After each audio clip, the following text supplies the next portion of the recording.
again, everybody. Wanted to make a real quick video to kind of talk about something that I've been noticing lately. And it was something that I really noticed, like, a couple weeks ago, honestly. And I'm seeing it actually creep back up today as of the last Super episode, because apparently, by golly, we can't resist some residual cracks. Uh, First and foremost, I do want to address that I am still seeing people ridiculously abuse that quote unquote power levels are bullshit meme from Team 4 Star. And by abuse that, I do mean, they apply it to everything anymore. Like, I don't want to have to think.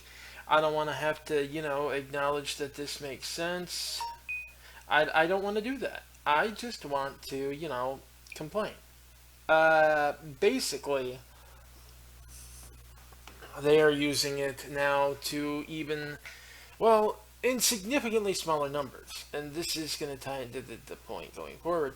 There have been like a handful of people that I've been seeing use that in regard to Android 17 being stronger, apparently claiming that the fact that he's gotten as strong as he has is proof that power levels are BS, which has nothing to do with power levels. The entire concept of power levels actually refers to specifically the numeric set value of power ascribed to each person.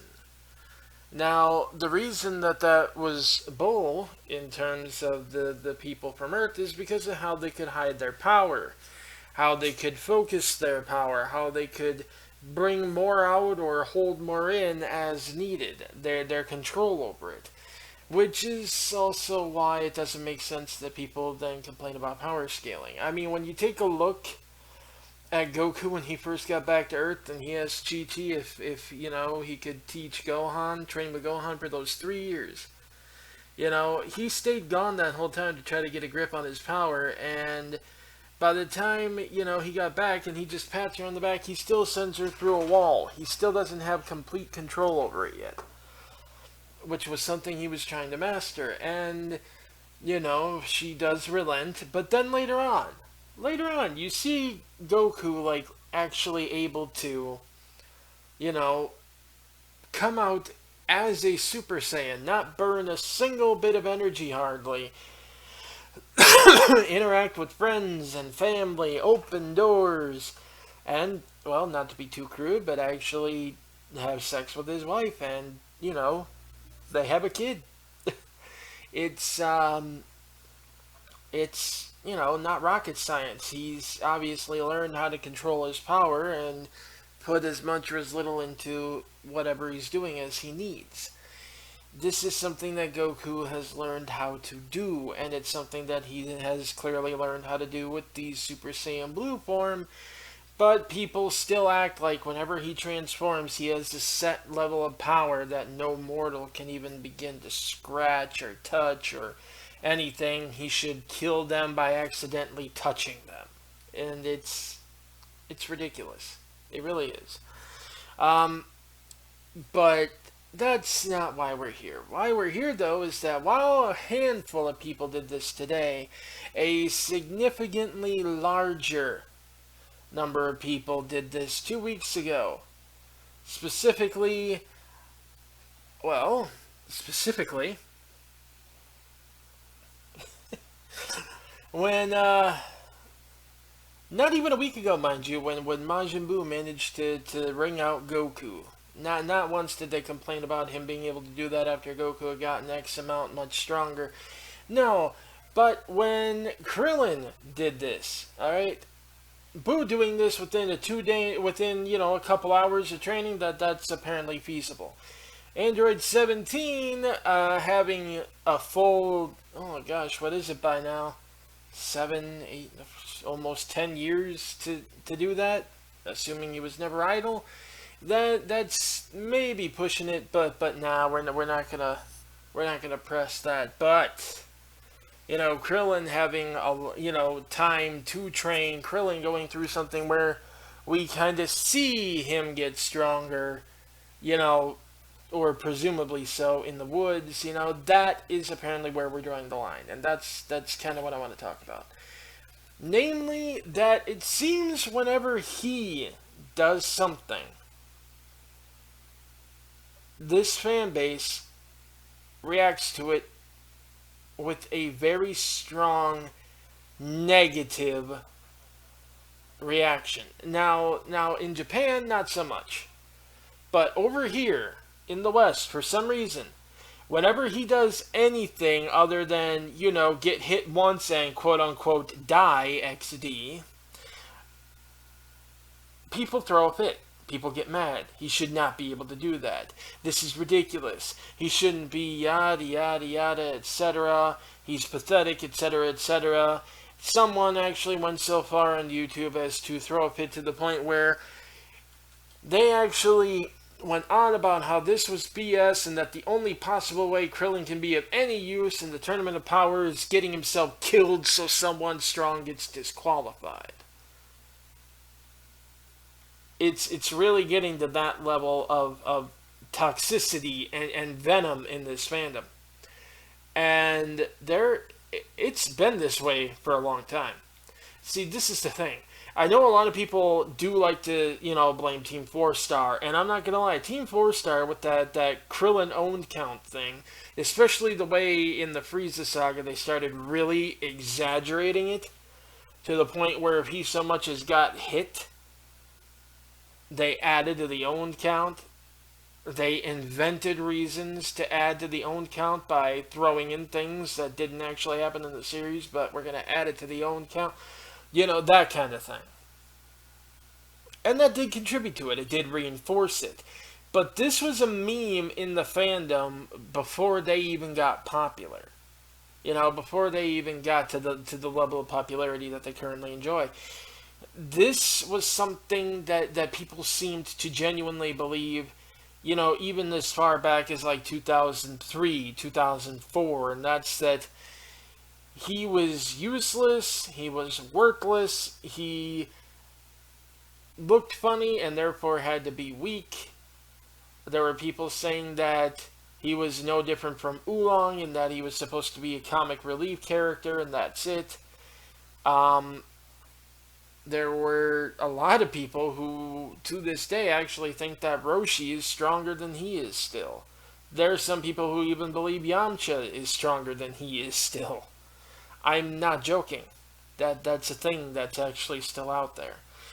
And I cannot, for the life of me, understand how or why. I mean, I'm going to try to. I've taken a look at this, and honestly, when you take a look at it, a lot of it has to do with, well, for one thing, as stupid and shallow as it's going to seem, his lack of a nose. He looks funny. And because he looked funny, and because that was the source of a few gags in Dragon Ball, but being real, everybody was used as a source of gags in Dragon Ball. Bulma being airheaded was used as a source of gags in Dragon Ball. Yamcha being scared of girls, used as a source of gags in Dragon Ball. Goku being kind of vapid and naive, gags in Dragon Ball. That didn't make these guys terrible characters, but for some reason with Krillin, it stuck, and it's because of his appearance. The no nose, which makes him seem silly compared to everybody else who has one. The dots on the forehead, because a lot of people had no idea what those were. They thought that they were stars, and he was supposed to be some zany clown character. Even though they're actually Shaolin incense burns, which is pretty badass if you know anything about Shaolin monks. But his height, that's another thing. And again, these are all stupid and shallow reasons, but when you take a look at how a lot of the fandom views him, these are part of the reasons why. He's not tall, he's short, he's small. When they take a look at short characters, they associate them with weaker characters. The kids, again, Oolong, Puar, character, Chiaotzu. The short characters are weak.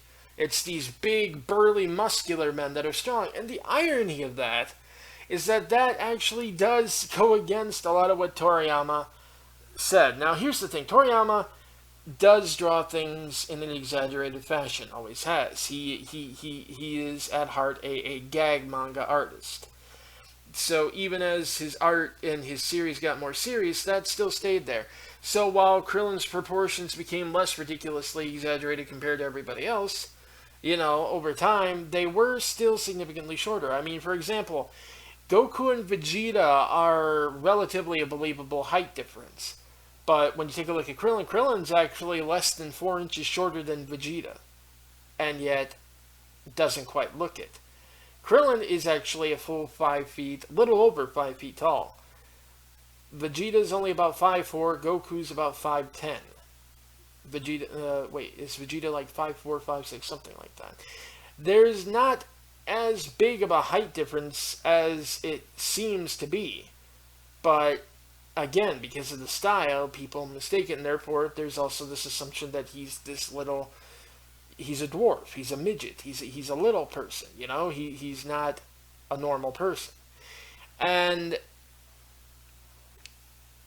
you also have to keep in mind, though, beyond just stylistically, that a lot of what Toriyama puts into his manga is actually anti-conventionally. It's subversive. One of the reasons that Dragon Ball was as influential as it was because it was subversive. I mean, look at Super Saiyan as a transformation. When you look at it, and it was this big legendary transformation, what's the difference? Well, his hair stood up and turned yellow. That was it. Now, conventionally with anime transformations, there's usually something significantly more flashy about it. And to be fair, as he did go on, his editors especially encouraged him to, give in more to the flash factor. But it's not something Toriyama naturally liked doing, and in fact, whenever he's had the opportunity, he has again subverted that. When you look at Frieza started as this small being, who, as he transformed to get stronger, advanced more toward his true form. He got bigger and scarier looking. He grew horns, looked like a Western depiction of the devil. He goes into his third form, multiple horns, spines out of his back, the weirdly proportioned arms and legs. He looked like, well, to be perfectly blunt, he pretty much was a xenomorph out of the Alien films. He was turning into this horrible monstrosity, and then when he goes to his true, most powerful form, he gets smaller. Significantly smaller. Only a little bit taller than he was in his first form. Significantly less bulky. The horns are gone. He actually looks the least intimidating he's ever looked. And yet he just completely picks them apart, slaughters them. They can't even keep up with him. They can't even begin to keep up with him. His attacks move so fast that they literally cannot even see them happen. He killed Dende, and all they saw was like a quick flash of light that barely registered, and Dende's already dead. The explosion's already over. The only one who was able to see it was Vegeta, and even he got himself stomped. It's like that, the Cell forms even. Cell's first form was scary looking. His second form, it was, big. It was actually even bigger, and it was more hulking. It was more humanoid, sure, but it was still huge and bulky. And in his quote-unquote perfect form, he did once again shrink down and slim down a bit. Majin Buu. In fact, he even did a fake out with Majin Buu. When Buu went to his true form, his original self, at first he started swelling up, getting bigger looking, and then suddenly it just stopped, reversed, and he was this tiny, scrawny little thing. He was so small looking that Vegeta refused to believe that he could be any kind of threat and that they should be able to take him pretty easily. Until he, destroyed the entire planet without hesitation. And this is true even in the Super Saiyan forms now, honestly. Super Saiyan was a very simple basic transformation. Super Saiyan 2, slightly bigger, biggest change being the lightning aura, but otherwise mostly the same. Super Saiyan 3, where he finally kind of caved into the big flashy transformation, was, Super Saiyan 3. But honestly, Toriyama didn't seem to like that form too much. He didn't utilize it more than he absolutely had to, and as soon as he saw an opportunity to kind of get rid of it, he did. And what he replaced it with initially was, the Super Saiyan God transformation. And what did that do? It slimmed him down. It slimmed him down even from what he looks like in his base form. He actually looked like he had less of a muscle structure. He actually seemed smaller. And yet he was stronger than he had ever even dreamed he could be. And when he absorbed that into him and it wore off and he was back to normal, when he finally managed to tap into it within himself again, by mixing it with the Super Saiyan form, it was just, again, the Super Saiyan form, but it was blue instead of yellow. He does this thing. And when it comes to, Krillin, he's not going to necessarily make a character look or even perform extremely flashy in order to show off their, strength, especially when they don't really need to, especially when, sadly, the gap was already big enough that it wouldn't have mattered too much. But, shoot, he still tried. And even so, it's Toriyama stated in the manga, he stated outside the manga, he's stated in multiple interviews, Shueisha has stated, Toei has stated, that he is the strongest among the Earthlings. And you can go look at the Daizenshu and what's classified as an Earthling in Dragon Ball. That includes monster beings, that includes, it includes normal people, it includes the animal-looking thing, everything. The Earthling warriors, the martial artists, are a select few among them, and Krillin was stated to be the strongest among them. But because people don't see him, going out there and wrecking things, or don't see him with a massive stature befitting that title, they don't like that. It's got to be someone else. It's got to be one of the other humans, someone with the big muscles and with the height and, who looks all badass and heroic. It can't be this little shrimp. Right? But one thing that occurs to me is that it had been a consistent criticism of him, supposedly, that he had no feats. Nothing to show off his strength. That we didn't see him train all the time like clearly these other characters did, even though it's kind of been pretty heavily implied that they have not indeed been training 24/7 as the fandom would like us to believe. Ergo, he couldn't possibly be stronger than them.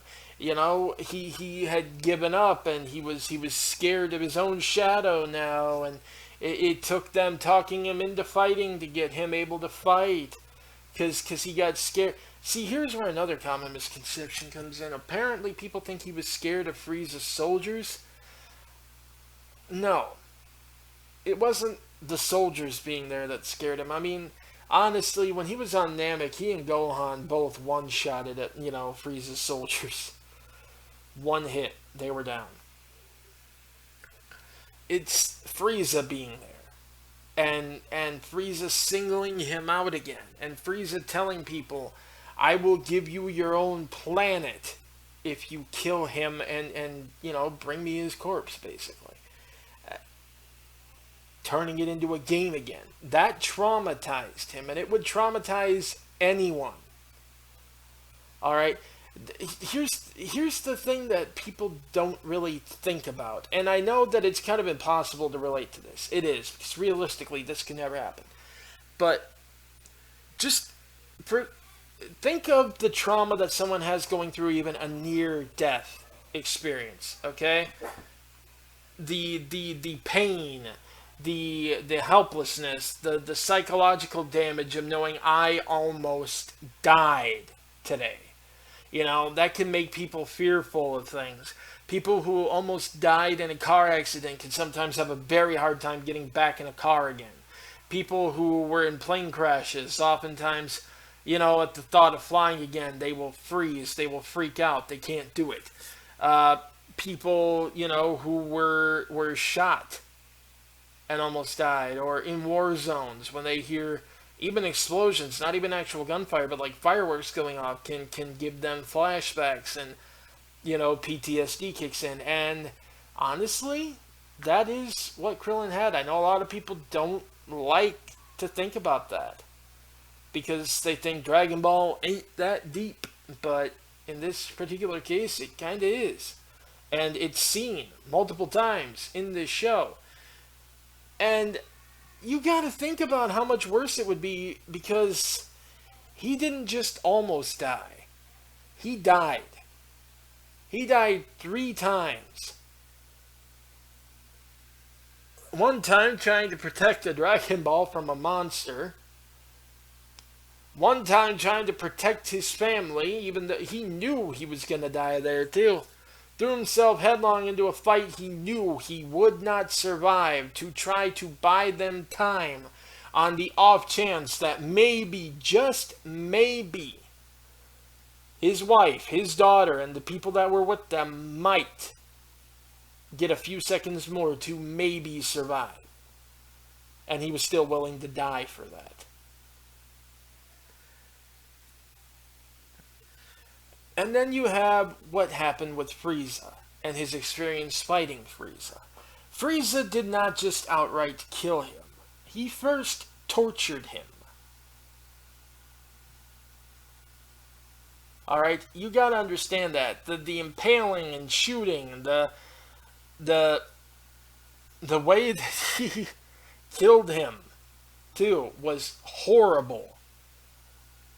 For that technique to work the way it did, he shot a tiny little beam of energy into him, a tiny little ball. And he wasn't levitating Krillin. He didn't have control of Krillin's body. He had control of that little ball inside him. And he made that go flying up into the air at a breakneck speed. Now imagine being completely unable to stop yourself from flying up into the air and the sheer terror that causes. Alright, straight up, no control, nothing you can do to stop it. And then he squeezed, and that ball started expanding. And that ball expanding inside you, do you know what that's going to do to you? You are going to have organs shredded, burned, scorched from the inside as it expands, until finally he did explode into a cloud of chunks and ash. There is a reason that his cry for Goku turned into a scream of pain before he died.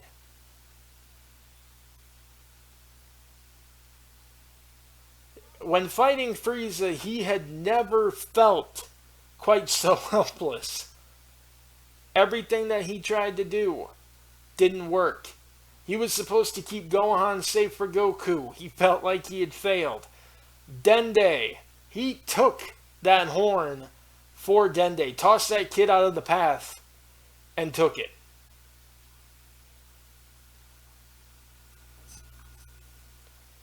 And people just discredit that because he sees Frieza and he freaks out, oh, what a wuss. Like, seriously? What? Why? Because Gohan isn't freaking out? Gohan was also a kid. He probably doesn't have memories quite so clear. Gohan also wasn't brutally murdered. There's that. Goku didn't have horrible memories? Well, again, Goku also wasn't brutally murdered, and Goku honestly isn't right.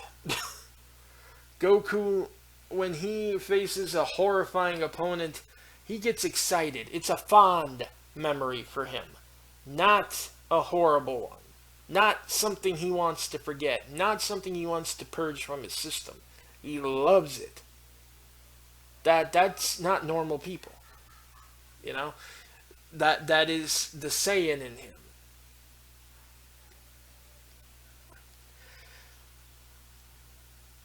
And I think that's kind of part of the problem. People forget that a lot of the non-humans, but Krillin especially, is not a Saiyan. He's not going to love these fights. Even Piccolo, upon seeing certain opponents, has become so scared that he's shaken. It happens. Even Vegeta, when he saw what Frieza was doing to Gohan, was paralyzed, couldn't move. Krillin, when he did the Kienzan, sliced up Frieza's tail, did the solar flare, the entire idea was that he was going to do that. He yelled for Vegeta to blast him with everything he had right now. Vegeta was still too frozen to do it. I don't hear anybody giving him flack for that. At all. Nobody else, when they have a reaction like that, when they realize I can't do anything and they just kind of give up or lock up, nobody else gets that kind of treatment. Period. Bar none. But the second Krillin does it, he's a coward, he's a wuss, he's so weak now that he's afraid of Frieza's soldiers, he can't beat them.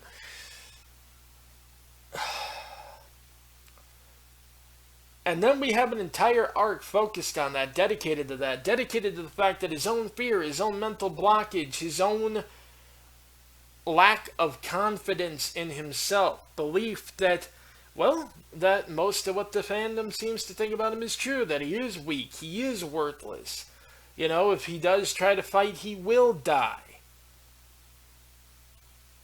Had him so restrained to the point where things that should not have been able to even hurt him seriously injured him.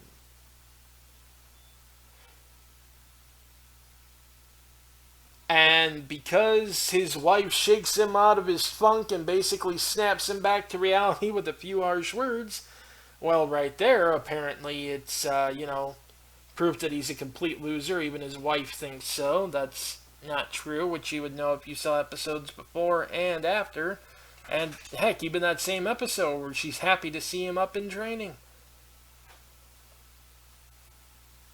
But no, I mean, that's the thing. That's what I don't get. Like, even when things are put right in front of this fandom regarding this character, people don't see it. Him overcoming his fear in the woods? No, he's not genuinely scared that these people are going to be able to kill him still. No, he is not still weaker than them. It's frankly, the trauma of seeing them all show up and all show up in one spot. And seeing them, threaten in a threatening manner, seeing multiples of them. It's freaky. He doesn't know what the heck's going on. And seeing them and experiencing that fear again is what powered them to create more and become stronger and get bigger. And that's the whole point. He had to stop feeding the fear. He had to completely clear his mind.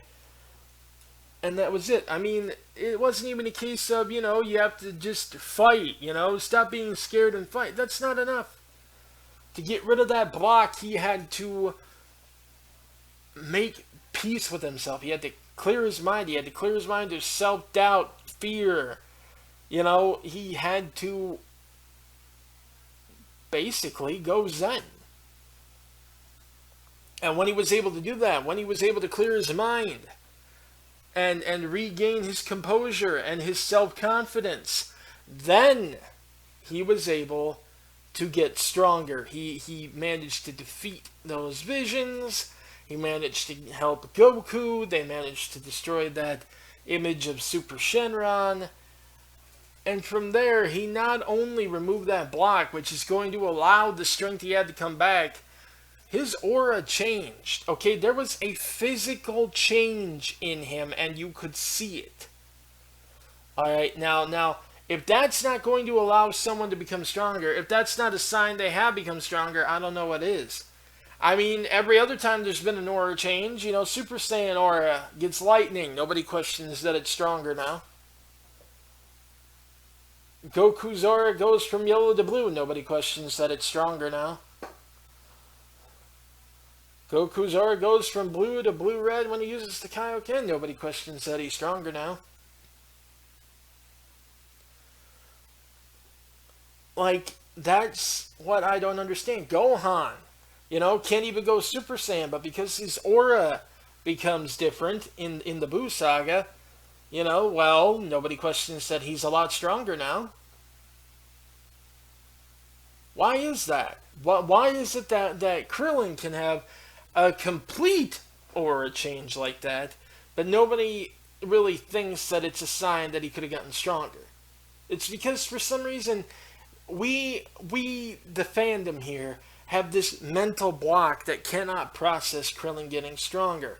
So when we see an event that does hint, hey, he's probably gotten stronger, and then he's had months to train, both with Goku, sparring with Goku on his own, with his wife, apparently, because, I mean, he's even got an idea of how they'd fight together.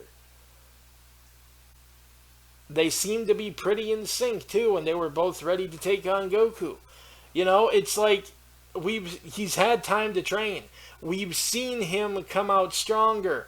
We also have seen that he has new techniques, even.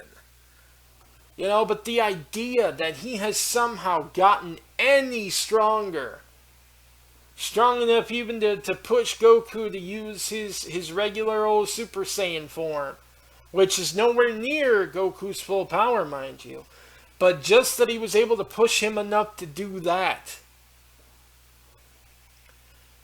angered people. I'm not even talking about the Kamehameha pushback yet. I mean, even that angered people. And you watch some of the reactions out there, or some of the clips out there, you go in the comments, people are mad that he was even able to get that far. There's no way he, of all people, should ever be that far.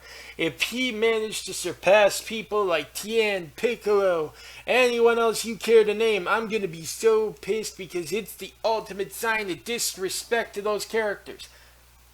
Yeah, that's right. Apparently being weaker than Krillin is a sign of shame. And spoiler alert, Tien is weaker than Krillin and has been for quite a while. But that's neither here nor there. It's a confirmed thing. I don't know why the fanbase still refuses to accept it. But again, that's neither here nor there. Just the fact that there are people who genuinely believe that even the idea that Krillin may be, because he pushed himself again and got rid of everything that was holding him back, all his mental blockage, the idea that he might have pushed himself to a new level, might be relevant again, makes them mad. And then because he dug deep and managed to push back against Goku's Kamehameha for a split second, while Goku's not even pushing that form to anything close to its limit. Anything close to its limit. That apparently is the last straw. Once again, power levels, even though this has nothing to do with power levels, are BS. And once again, this series is garbage. I'm counting this episode as filler, as one of them said. The same guy who, by the way, upon starting the episode, said that if Gohan loses to this guy, I can't possibly respect him no more. And, cuts to a Team 4-star clip of Krillin being used to get one-ups on Frieza's horn via the owned count. Cute. That is what I mean. They refuse to see him as a legitimate character anymore. He's a meme. He's a mascot. He's a goofy little joke character. He's like Yajirobe now. He's like Chaozu now. He's been Yamcha'd by the fandom. The idea that he could ever do anything more than die, and that it's supposed to be funny when he does. I'm not kidding. There are actually people who think it's supposed to be funny when he dies. Like, literally dies. Why? Like, I have seen this for a long time, and I can kind of get some of it. I can kind of get some of where it's coming from. The shallowest things are the easiest to identify. But overall, there is, on some psychological level, this weird block. This level of vehemence, of sneering disregard and disdain for this character that when he does better himself in any way, people get mad. He had a wife and daughter and people got mad. I wish I was kidding. There are people genuinely mad that 18 is his wife and had his daughter. There are people who genuinely hate his daughter because they think that she's an ugly little mutant freak, and they're not afraid to tell you that. Why? I don't know. She's adorable, but apparently, because she looks like him, she's an ugly little mutant freak, and that, I think, is possibly more revealing than anything. You go and look up videos of Krillin overcoming his fear in like 75 and 76. You'll find videos with like a few 100,000 views. You know what video you'll find that's got well over 1 million though? Oh, the clip where 18 kind of showed him some tough love and told him he was acting like a spineless coward. That apparently was hysterical to people. And also proof that 18 shouldn't have been with him. She doesn't really want to be with him. She should have had Vegeta's baby and produced quality offspring. And yes, these are real comments. There is this bizarre mental block that people have. That the idea that he is stronger, that he is valuable in any way, that he can contribute even, angers them. And it's kind of getting ridiculous, and it really needs to stop. This fan base has gotten so toxic that we consider anything that doesn't reinforce the memes about this series to be bad writing. We're not mad that this actually doesn't make sense, because you know what? When you actually look at it, it does. We're mad because it's him doing it. As evidenced, again, by the fact that Majin Buu managing to ring out Goku despite only training for 2 hours. Managing to actually push Goku like that. Again, when Beerus, without even trying, managed to whip the heck out of Buu. And Goku, pushed him far harder as just a plain old Super Saiyan, but that fight was like pretty friggin' one-sided. Tactically, yes, but see, apparently that didn't matter with Krillin and Gohan. But nobody got mad about that. Very few people I have seen getting mad that 17 pushed Goku as hard as he did in today's episode. Very few. Okay? I will give you that a few have, but it's mostly the same people who think that, Goku going in that form should be able to obliterate anything he touches. Why? Because Beerus can do that. Goku is not Beerus. He is not on Beerus' level. That's been stated I don't know how many times, but they don't get it. And that is the thing.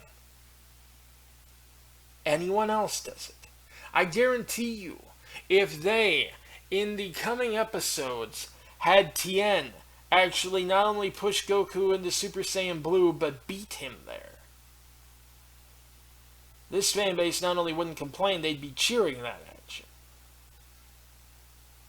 But because it is Krillin,